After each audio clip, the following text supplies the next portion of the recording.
So supporting somebody you suspect has been or is it actually in a domestic violence situation can sometimes be really difficult. The topic is so difficult to begin, isn't it?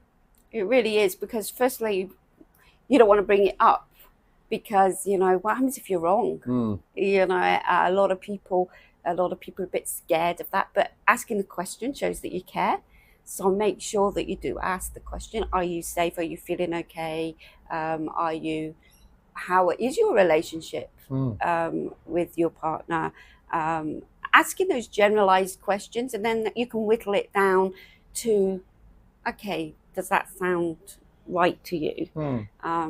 If someone has disclosed to you, it's really important to validate their feelings, believe them, make sure that you're present in the conversation. Don't be distracted by your phone or anything else. Just be present and look at them and empathize with them.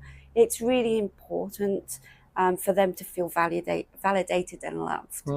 And where can they go? I mean, what sort of resources can we point them to? I mean, I know, you've written your own book about your experiences called Broken to Be Beautiful. And, and in there it shows about how you navigated your way through a 15-year domestic violent marriage. So it's not like we're talking, that without experience here. We're talking from genuine experience. So how would you go about then saying to someone, hey, listen, maybe, if you steered this way, or what sort of resource would you offer them?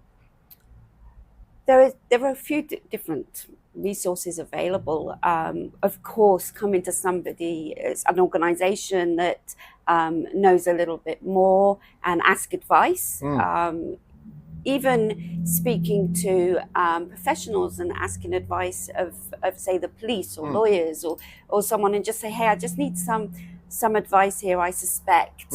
I don't know for sure. What should I do? Where should I go?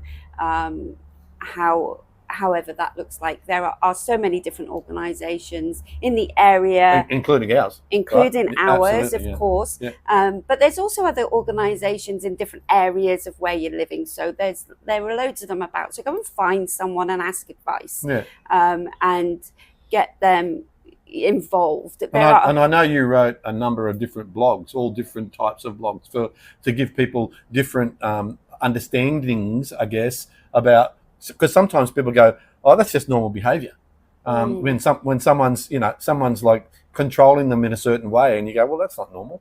And to the outside person or to everyday people, they might go, well, that sounds really odd. To me, that's not normal. That's not what my relationship's like.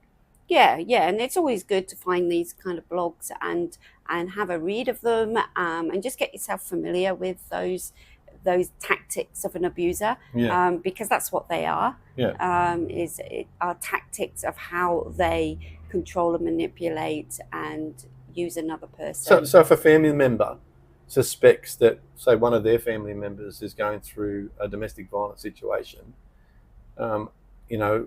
should they be approaching them, or should they just be going straight to the police? One of the really important things I really do believe is to help that person feel safe.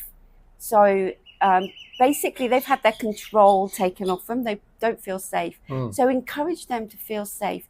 Support them, but don't control them yourself. Give them their choices and allow them to choose, and respect their choices. They may decide to stay, so you still have to respect those choices. Oh, absolutely. And don't offer solutions. When you're in a domestic violent marriage or in a relationship, it's the solutions. If you're not in it, they're kind of frivolous. They don't work. So just offer support. So I'm always here to talk. You can bounce ideas that work for you. A way out if they need to get out. We've got a spare bedroom. If you need things like.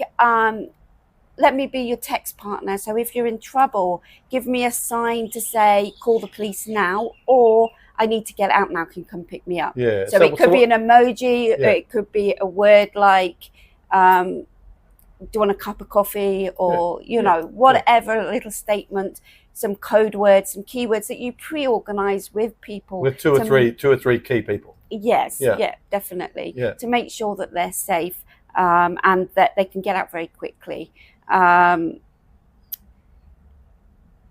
there are different kinds of resources. Encourage them to go counselling, both of them, Yeah. separately and together. Yeah.